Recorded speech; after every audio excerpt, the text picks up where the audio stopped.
बिस्मिल्लाहिर्रहमानिर्रहीम। अस्सलामुअलैकुम। बेगम ने आईने में लिपस्टिक ठीक करते हुए कहा, माँ जी आप अपना खाना बना लेना, मुझे और इन्हें आज एक पार्टी में जाना है। बूढ़ी माँ ने कहा, बेटी मुझे गैस वाला चूल्हा चलाना नहीं आता। तो बेटी ने कहा, माँ पास वाले दरबार में आज लंगर है, तुम वहाँ चली जाओ ना, खाना बनाने की कोई नौबत ही नहीं आएगी। माँ चुपचाप अपनी चप्पल पहनकर दरबार की तरफ हो चली।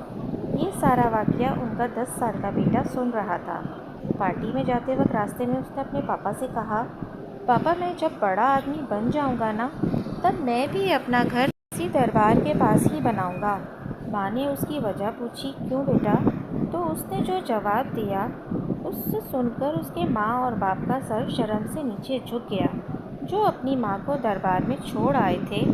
उसने कहा, क्योंकि माँ, जब मुझे भी किसी दिन ऐसी ही किसी पार्टी में जाना होगा, तब तुम भी तो किसी दरबार में लंगर खाने जाओगी ना, और मैं नहीं चाहता कि तुम्हें कहीं दूर किसी दरबार में जाना पड़े।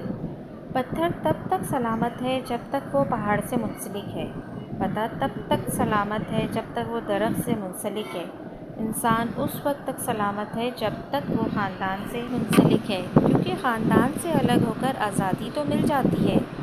एक कब्र पर लिखा था, किसको क्या इल्ज़ाम दूँ दोस्तों, ज़िंदगी में सताने वाले भी अपने थे और दफन करने वाले भी अपने थे। ना अपनों से खुलता है ना ही गैरों से खुलता है, ये जन्नत का दरवाज़ा है, मेरी माँ के पैरों से खुलता है।